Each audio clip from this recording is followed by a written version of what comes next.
They thought humiliating her would break her. They thought shaving her hair would silence her. But what they didn't know was that they had just started a fight they could never win. Stay with us until the end to see how one voice shook an entire system. Smash that like button, subscribe right now, and let's dive into a story you'll never forget. Amara Johnson didn't do anything to deserve the attention she got.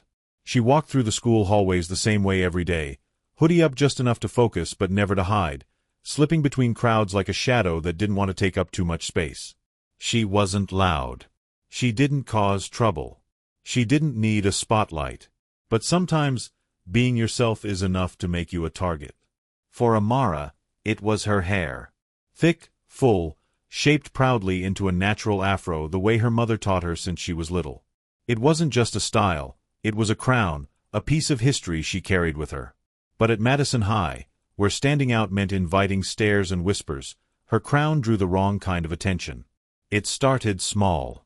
Little jokes in the hallway, comments barely loud enough for a teacher to catch but just loud enough for her to hear. Chase Walker, Dylan Brooks, and Logan Reed seemed to think they were comedians, cracking jokes about her hair, her walk, the way she stayed quiet when everyone else seemed to shout for attention. They weren't clever, but they were persistent, and that persistence chipped away at the air around Amara like slow acid. It wasn't the first time she'd been teased for being different, but there was something about the way it kept happening, the way it grew louder when teachers weren't looking, that made her realize it wasn't going to stop on its own.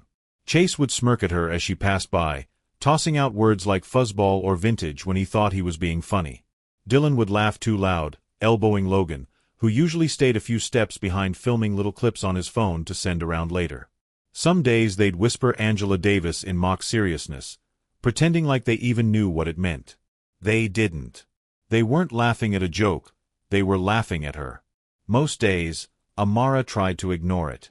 She focused on her classes, kept her head down, and reminded herself what her mom always said, that you don't have to explain yourself to people who are determined not to understand you. But every day it gnawed at her a little more.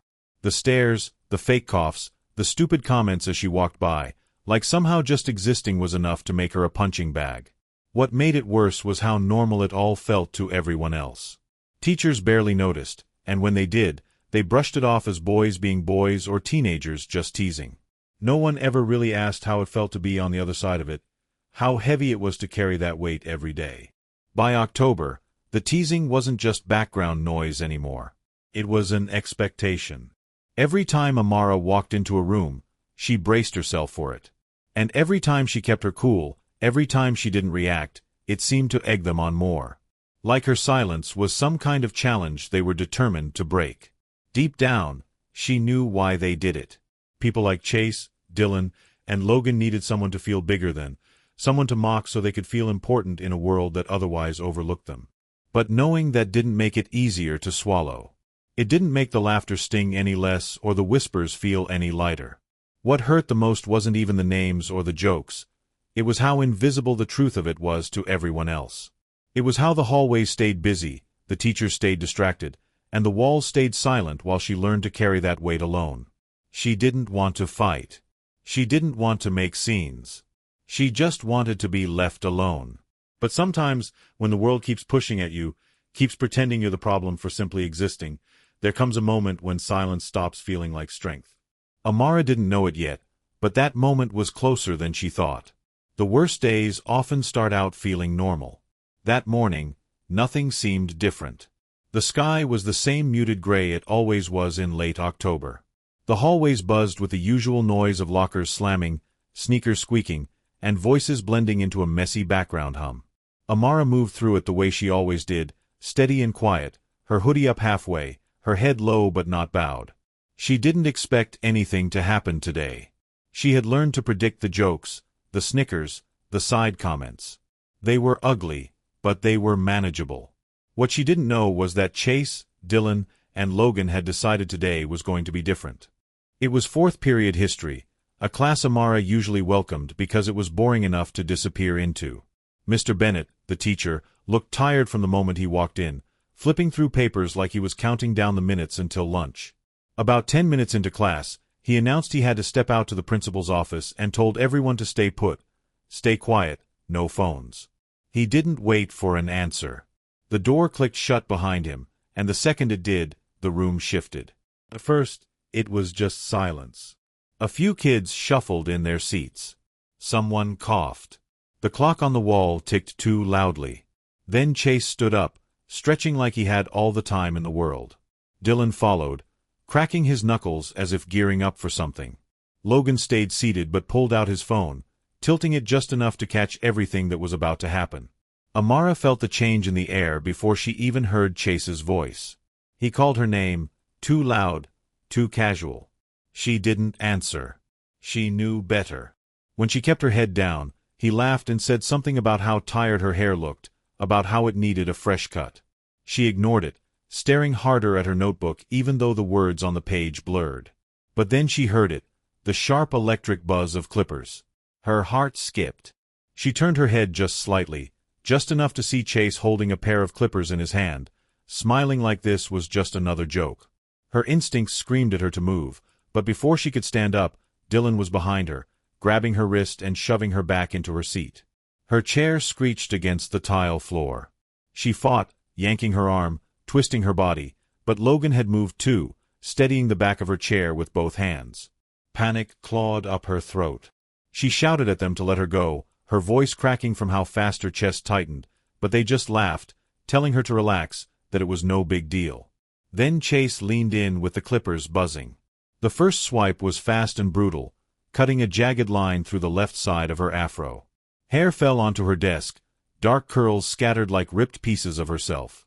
She screamed, not from fear, but from a deep, gut-wrenching violation. It wasn't just about the hair. It was about everything her hair meant. About the pride her mother had taught her. About the dignity she fought to hold onto every day while being pushed to the edges. And now, in a matter of seconds, they had tried to tear it away. The room snapped awake then. A few kids gasped. Some just sat frozen, their eyes wide but their hands too still. No one moved to help. A few even pulled out their phones, watching like it was entertainment, not assault. Chase moved in for another swipe, laughing like he couldn't hear her begging them to stop. But this time, Amara fought harder. She jerked sideways, her elbow smashing into Dylan's ribs hard enough to make him grunt and loosen his grip. She twisted free, slammed her palm into Logan's chest, sending him stumbling back and dropping his phone. In one motion, she shot to her feet, knocking over her chair, heart hammering so loudly she could barely hear anything else. She grabbed at her hair, feeling the uneven, raw patches left behind. The shock hit her like a second blow, stealing the air from her lungs. Chase still stood there, clippers buzzing, looking too proud of what he had done. Amara didn't think. She moved. A blur of fists and fury. She struck Dylan first, a clean hit to the gut that sent him crumpling over a desk. Chase tried to grab her, but she ducked and drove her elbow into his jaw, sending him stumbling. Logan barely had time to lift his hands before she shoved him back too, rage and survival blending into something unstoppable. Phones captured everything now, the aftermath, the chaos, but none of it told the real story yet. None of it showed how it had started. None of it showed the moment they crossed a line they never should have touched. Amara stood there, chest heaving, fists clenched, hair ragged but spirit unbroken, as the classroom finally fell silent around her. The principal's office felt colder than any classroom Amara had ever sat in. The walls were too white, the lights too bright, and every second stretched longer than it should have. She sat stiffly in the chair across from Principal Simmons, her hands resting on her knees, still trembling even though she tried to make them stop. Her knuckles were raw, her scalp stung where the clippers had bitten into her skin, and her heart thudded against her ribs like it was trying to break free. Across the room, Chase, Dylan, and Logan slouched in their chairs, faces bruised, clothes rumpled, whispering back and forth like they were the victims. Mr. Bennett stood off to the side, arms crossed, not meeting anyone's eyes. Principal Simmons folded her hands on the desk and spoke in that calm, tight voice grown-ups used when they wanted to sound fair but didn't want to hear the truth. She said violence was never acceptable. She said everyone involved would face consequences. She said it didn't matter who started it because the school had to act based on what they saw. Amara blinked hard, willing herself not to break down in front of them. She tried to explain, tried to tell them what happened before the fight, but Simmons cut her off with a sad little shake of her head, like she was disappointed in Amara for even trying. There were no questions about why Chase had clippers. No questions about why half her hair was hacked off. No one asked about the videos or the other students who watched and did nothing. The only thing they focused on was the aftermath. The yelling, the punching, the bruises on 3 boys who never should have touched her in the first place. Amara sat there, feeling smaller with every word Principal Simmons spoke. It wasn't about right or wrong. It was about appearances. It was about control. The school couldn't afford a scandal, and Amara swinging her fists made it easy to point fingers at her instead of dealing with what had been done to her. They weren't protecting her. They were protecting themselves. The decision came down quick and cold. 3-day suspension for Amara. Formal warnings for Chase, Dylan, and Logan, pending further review. No mention of assault. No acknowledgement of what led up to it. Just a quiet sweep under the rug so they could pretend everything was handled properly. Amara's parents sat next to her, tense and furious, but keeping their composure the way black parents often have to when they know showing too much anger will only be used against them. Her mother's hand was steady on Amara's shoulder, but Amara could feel the storm in her fingertips. Her father kept his arms crossed, jaw clenched so tightly it looked painful. After the meeting, they left the office without a word. The walk through the front lobby was the longest walk of Amara's life. She felt the stares from students, the silence from teachers who knew something had happened but wouldn't meet her eyes. She wanted to scream, to throw something, to make someone listen, but she stayed quiet, every step heavier than the last. In the car ride home, the anger sat thick between them. Her mother finally broke the silence, saying it plain. They didn't suspend you because you fought. They suspended you because you embarrassed them. Amara didn't argue. She knew it was true. The fight wasn't just about 3 boys and a set of clippers. It was about a system that had never seen her as someone worth protecting in the first place. That night, the videos spread faster than rumors ever could. Not the part where Chase pulled out the clippers. Not the part where Dylan and Logan pinned her down. Only the fight. Only Amara swinging, punching, knocking them down like she was some wild threat that had to be contained. The comments flooded in, cruel and thoughtless. Angry black girl. Out of control. Violent. No one cared to ask why. Her phone buzzed non-stop. Her name became a hashtag in local circles. Her face a meme captioned with jokes that didn't come close to the truth. She sat on her bed scrolling through it all, her stomach sinking deeper with every swipe. They had taken her hair, her dignity, and now they were trying to take her story too. For the first time since it happened, Amara felt something colder than rage. It was a kind of clarity, a steady, simmering understanding that if she didn't fight for her truth, no one else would. The school wasn't going to protect her. The administration wasn't going to tell the real story. She would have to find a way to do it herself. Because if she didn't, they would erase everything that mattered. And she refused to let that happen. The story they were trying to tell about Amara wasn't the truth, and she knew if she stayed quiet, that lie would harden into something permanent. The fight was all anyone talked about now. The 3 boys walking around acting like they were the real victims. The students whispering in corners, sharing clips without context. Even some teachers looked at her differently now, like they believed what they saw on those shaky videos more than anything she could say. But Amara wasn't about to let them win. Not this time. Sitting in her room that night, she thought back to everything that had happened. Every detail. Every second. And she remembered something small but important. Logan had his phone out the whole time. Not just after the fight started, but before. When they pulled the clippers out. When they grabbed her. He had been filming from the start. Maybe he thought it was funny. Maybe he thought it was harmless. But if that footage still existed, it was the proof she needed to show the world what really happened. The next morning, Amara pulled her hoodie tight over her head and slipped out the back door. Her parents didn't ask where she was going. Maybe they knew. Maybe they understood this was something she had to do on her own. She kept her head down as she made her way across town, cutting through back streets and alleys to avoid being seen. She wasn't supposed to be near the school while suspended, but that didn't matter now. Some risks were worth it. She found Logan by the gym, alone, fiddling with his phone and acting like nothing had changed. The sight of him made her chest tighten, but she pushed it down. She couldn't afford to lose her focus. She walked straight up to him, not bothering with small talk. He looked up, startled, stammering something she didn't bother to hear.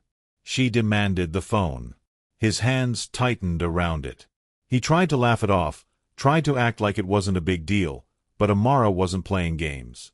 She grabbed the phone right out of his hand before he could stop her and turned away, her heart pounding. He followed her, pleading, trying to grab it back, but Amara moved faster, flipping through his videos until she found it. It was there. Tucked between pictures of sneakers and stupid memes, a video time-stamped just minutes before the fight blew up. Her hands shook as she tapped play. There it was. Clear as day. Chase pulling out the clippers. Dylan pinning her arms. Logan's own voice laughing off-screen. Her screams, raw and desperate. The sound of the clippers buzzing. The hair falling onto her desk. Every second captured, undeniable. She paused the video, turned, and stared at Logan. He looked smaller now, guilt shrinking him down. She told him plainly, she was sending it to herself. If he tried to delete it or say anything different, she would bury him with it. He didn't argue. He just stood there, silent, watching her walk away with the truth burning in her hands. Out on the street, Amara took a deep breath, feeling the cold air slice through the heat still simmering under her skin. She checked her phone 3 times, making sure the video had saved. She wasn't about to let a technical glitch steal her proof. When she got home, she didn't hesitate. She uploaded the video straight to her own account. No filters. No edits. No flashy music. Just the raw footage, brutal and honest, with a simple caption, "This is what happened before the fight." At first, it was quiet. A few likes. A few comments from people she barely knew. But within an hour, it started to spread. Students who had once laughed behind her back were now tagging each other, resharing the post, muttering apologies in her inbox. Some deleted the old fight videos they had posted. Others reposted hers, trying to correct the narrative. By evening, the video had jumped beyond her school. Community pages picked it up. Local journalists started asking questions. Parents began flooding the district's email accounts. The mood shifted fast. Amara sat on her bed, scrolling through the responses, her heart racing with something new. Not fear, not sadness, but power. Real, tangible power. For the first time, she wasn't just surviving someone else's version of her story. She was telling her own. And this time, the world was finally listening. At first, the shift was quiet, like a low ripple moving just beneath the surface. But by the next morning, it had grown into something no one could ignore. Amara's video didn't just circulate, it exploded.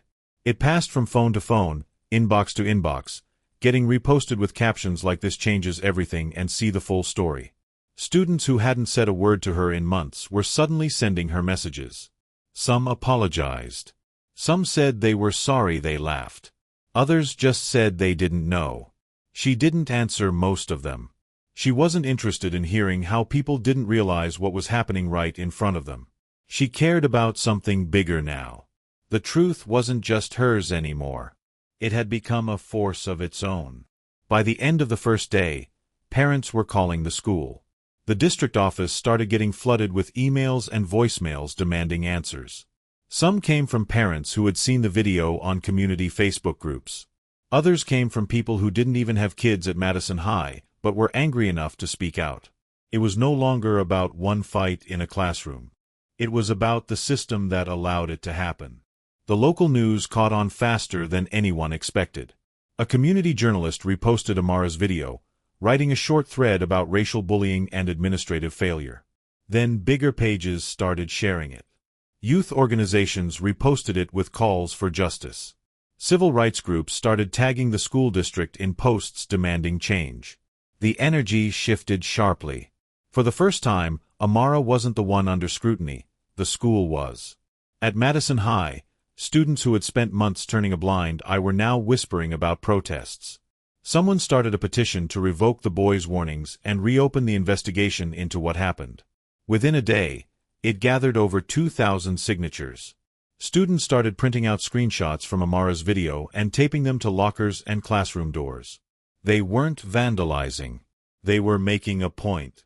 They wanted the faces of injustice to be impossible to ignore. Amara stayed quiet, watching it unfold from a distance. Her parents, always cautious, kept close to her, making sure she stayed safe while the storm built. Her mother handled calls from reporters, turning most of them down. Her father spoke to community leaders, gathering support from churches, local businesses, and youth groups who were outraged by how the school had tried to bury what happened. On the third day after the video dropped, a group of students organized a walkout. It wasn't massive at first, maybe 50 kids at most, but it was enough to catch attention. They marched around the school's front lawn, holding handmade signs that read "Protect our students" and "Stop blaming the victims." Some teachers peered out from the windows. Some pretended not to see. But enough people recorded it, enough people shared it, that the administration couldn't pretend it wasn't happening. Meanwhile, the pressure from outside the school walls only kept growing. A city council member mentioned the incident during a local meeting, calling for a review of the district's disciplinary policies. A neighboring school district superintendent issued a statement standing in solidarity with students speaking out against injustice. Amara could feel the momentum shifting, but it didn't make her feel triumphant. It made her feel steady. This wasn't about revenge. It wasn't about making Chase, Dylan, or Logan suffer. It was about finally being seen, finally making the people in charge understand that silence had consequences. One afternoon, sitting at the kitchen table, Amara's mother scrolled through an email from a local attorney offering to take their case pro bono. Not just to fight her suspension, but to hold the district accountable for failing to protect her. Her mother looked at her carefully, not pushing, just waiting. Amara nodded slowly. It wasn't just her fight anymore. It was bigger now. Later that night, Amara got a voice message from a girl she didn't know, a freshman from a different school, her voice trembling but strong. She said she had been bullied too, that she was scared to speak out, but watching Amara made her realize she didn't have to stay silent. Amara listened to it twice. She saved it to her phone. She didn't need praise, but hearing it, feeling the ripple her courage had sent out into the world, mattered in a way nothing else did. The truth was out now, and there was no stuffing it back into silence. Amara had sparked something bigger than herself, and no matter what came next, she knew one thing for certain: she wasn't standing alone anymore. The day Amara's family filed the lawsuit against the school district, the air felt heavier somehow, like the whole town was holding its breath. It wasn't just about what happened in that classroom anymore. It was about every adult who looked the other way, every system that failed to protect her, every excuse made to sweep something so cruel under the rug. Filing wasn't an easy decision. Her parents sat with her at the kitchen table for hours the night before, talking through every possibility. There would be backlash. There would be people saying they were making too big a deal out of it, that they should just let it go. But letting it go would mean accepting it, and that was something none of them could live with. The morning after the papers were filed, the news spread fast. It was on local radio before Amara even finished breakfast. The headline ran across the community news channel before lunch. Civil action filed against Madison High School for negligence and racial discrimination. Her name wasn't mentioned officially, but everyone knew who it was about. The district scrambled to respond. Principal Simmons sent out an email to parents full of bland language about ongoing investigations and commitments to student safety, but it was too late. The damage had already been done, and now it was the school's reputation on the line. Inside Madison High, the atmosphere changed overnight. Students who had stayed silent started speaking up. A few teachers, ones Amara had barely interacted with before, started making small gestures, a nod in the hallway, a check-in after class. They couldn't say much, but the shift was obvious. For the first time, Amara could feel that the adults around her knew they had been caught looking the other way. Some of them felt guilty. Some of them were just scared. Either way, the silence had cracked. The biggest change came when the district announced Principal Simmons would be stepping down. They didn't say she was fired, but everyone knew what it meant. There was no farewell party, no last announcement over the intercom. One day she was there, standing stiffly behind her office door, and the next she was gone. Replaced by an interim principal named Ms. Rivera, a woman with sharp eyes and a no-nonsense walk who immediately made it clear that things were going to be different. Not long after, news broke that Mr. Bennett, the teacher who had left the classroom the day of the assault, had resigned too. His resignation letter, leaked by a student who worked in the office, was short and defensive, blaming the current climate and unfair scrutiny for his decision. But no one was really surprised. It was impossible to come back from abandoning a student the way he had. The leadership changes didn't stop with people. New policies started popping up almost immediately. Cameras were installed in every classroom. A new reporting system was rolled out, allowing students to anonymously report harassment or bullying without fear of retaliation. Mandatory racial sensitivity and harassment prevention training sessions were scheduled for all staff, students, and even parents. At first, it felt performative, like the district was scrambling to cover itself. But over time, it started to feel like something real. Like maybe this time, the changes would stick. Amara watched it all unfold with a strange mixture of emotions. Part of her wanted to celebrate. Part of her wanted to scream that it shouldn't have taken a viral video and a lawsuit to make adults care about what kids went through. But mostly, she just felt steady. She hadn't asked for this fight. She hadn't wanted it. But once it found her, she made sure it wasn't ignored. One afternoon, Ms. Rivera called Amara into her office. Amara expected a lecture or a polite speech about moving forward. Instead, Ms. Rivera handed her a copy of the district's new Student Advisory Committee proposal.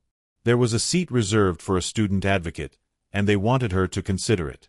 Amara thanked her but politely declined. She didn't need a title to know her voice mattered. She had already proved that. The world outside Madison High was watching now. Other schools in the district started reviewing their own policies.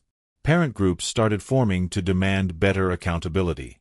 The City Council added a student representation clause to their Education Oversight Committee. Amara knew the lawsuit would drag on for a while. Legal battles always did. But the important part, the part that mattered most, had already happened. They couldn't pretend anymore. They couldn't erase what she had been through. And even if some people still wanted to paint her as the problem, she knew the truth would always be bigger than their lies. And this time, the truth had already found its voice. Change didn't happen overnight, but it happened. Slowly at first, like the first cracks in a frozen river, then faster, spreading through the district in ways no one could ignore. The lawsuit Amara's family filed didn't just push Madison High to make changes. It forced the entire school district to take a hard look at itself, and what they saw wasn't something they could polish away with a few press releases. The first major change came with the classroom cameras. At the beginning, a lot of students weren't sure how to feel about them. Some thought it was just another way for the school to tighten control. But Amara understood what they really meant.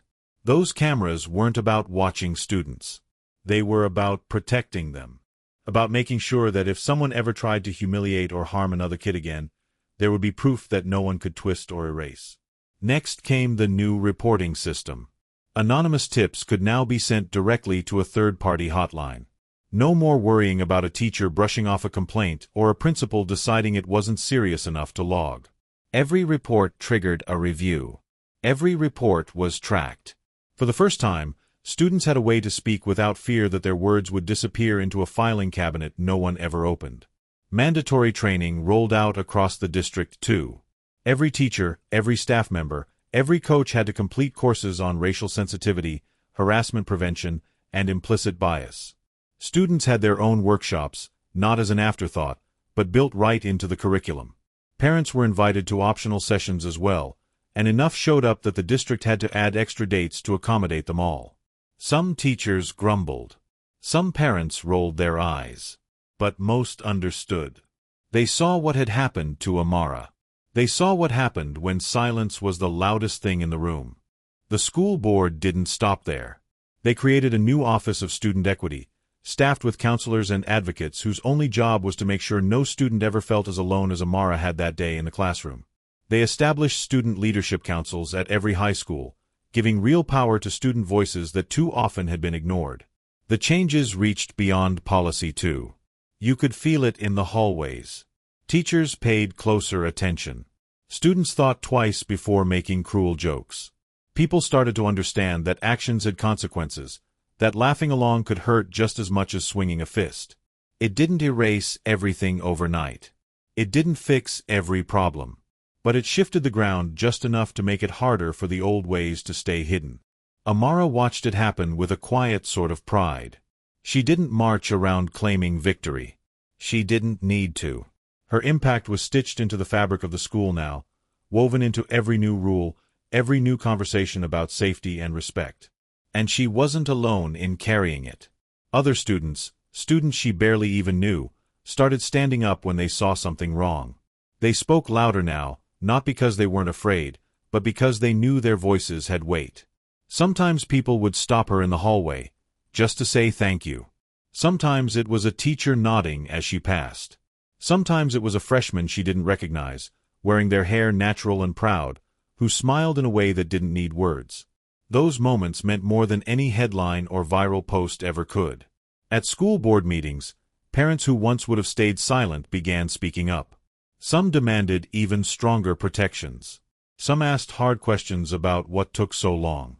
It wasn't perfect, but it was movement, and for the first time, it felt like the district was listening because it had no other choice. The district tried to offer Amara a formal award once, some ceremony where they could shake her hand and take pictures for their newsletter. She politely declined. Change wasn't a trophy you stuck on a shelf. It was something you lived with every day. It was in the way people treated each other when no one was filming, no one was watching. It was in the small, quiet victories that no one wrote headlines about. Amara didn't need a plaque or a certificate. She had something better. She had proof that one voice, one truth spoken loud enough and brave enough, could crack through even the hardest silence and force the world to shift. And that was more powerful than anything they could hand her on a stage. The first day Amara walked back into Madison High after everything, she didn't expect a hero's welcome. And she didn't get one. No banners, no speeches, no applause. Just the regular hum of students moving through the halls, the scrape of sneakers on tile, the low thud of lockers swinging shut. But the silence wasn't the same anymore. It wasn't heavy with judgment or laced with mockery. It was quieter, more thoughtful, almost like the walls themselves had learned to listen. Amara moved through the halls with her head held high, her steps steady. She didn't hide the scar left by the clippers. She hadn't rushed to fix her hair or smooth over what had been done to her. She left it visible, a clean, sharp line cut across the side of her afro where the damage had once been. Some people looked at her and quickly glanced away. Others gave her small nods, respectful in a way that didn't need words. A few even smiled, quietly, like they understood what it meant to survive something that tried so hard to tear you down. In her classes, the teachers didn't pretend nothing had happened. Some greeted her simply, handing her a syllabus or a worksheet without fanfare. Others gave her a few seconds of extra eye contact, the kind that said they knew, even if they couldn't say it out loud. No one asked her to explain herself. No one needed to. Her story had already been told in full, not through whispers or rumors, but through truth she had fought tooth and nail to make impossible to ignore. As the days turned into weeks, the school adjusted to its new reality. Staff moved differently now, watching more carefully, stepping in faster when tensions rose. Students talked in lower voices, not out of fear, but out of a new understanding that words carried weight. Even the jokes, when they happened, came with a hesitation that hadn't existed before. The old arrogance, the sense that cruelty could happen unchecked, had cracked. And Amara had been the one to crack it. But change outside didn't mean the fight inside her was over. Healing was slow. Some mornings she woke up angry, the memory of that buzzing sound rattling in her chest. Other mornings she felt proud, steady, like she had built something permanent out of the pieces they tried to break. Some days she didn't feel much at all, just a tired sort of ache that came from carrying something too heavy for too long. But she carried it anyway. At home, things settled into a new kind of normal. Her parents smiled more often now, real smiles that reached their eyes. Her mother still made sure she ate breakfast, still checked in on her after school, but the tightness that had once gripped their house had loosened. They didn't just survive the storm. They weathered it together. The lawsuit kept moving through the system, slow but steady. Every few weeks, their lawyer would call with updates about negotiations, about policy changes spreading across the district, about the lasting impact of what Amara had started. She didn't need the legal victories to know she had made a difference. She saw it every day, in the way younger students carried themselves, in the way teachers asked better questions, in the way her community spoke about justice and fairness louder than they ever had before.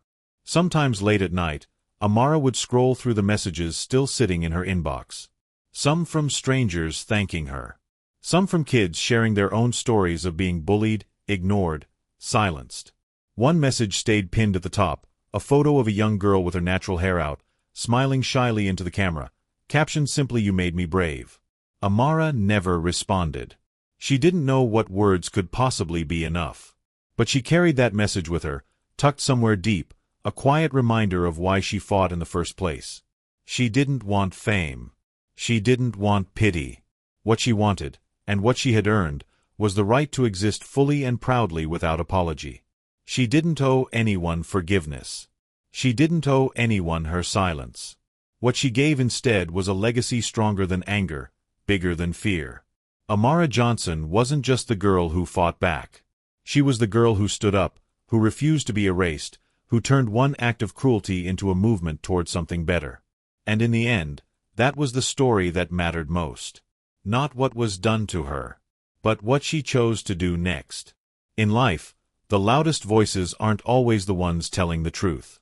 Amara's story reminds us that standing up for ourselves often means standing alone first, and that real change comes from refusing to let injustice go unchallenged, even when it's easier to stay silent. It's a lesson many older adults know all too well. The hardest fights are often the ones worth having. Amara didn't seek attention or recognition. She fought because her dignity, her identity, and her truth mattered more than anyone's comfort. In a world that often asks us to shrink ourselves to fit in, her courage shows that real power comes from standing tall, even when the crowd looks away. For anyone who's ever faced being overlooked, underestimated, or dismissed, Amara's journey is proof that one voice, fueled by truth and resilience, can force an entire system to change. It's a reminder that silence can protect the wrong people, and that by speaking up, even quietly at first, we shape a better world not just for ourselves, but for everyone coming after us. If Amara's story moved you, we invite you to leave a comment sharing what lesson touched you the most. Your voice matters here. Let us know what kinds of stories you want to hear next, and don't forget to like the video and subscribe to the channel so you won't miss out on more powerful, real-life lessons that inspire strength and change.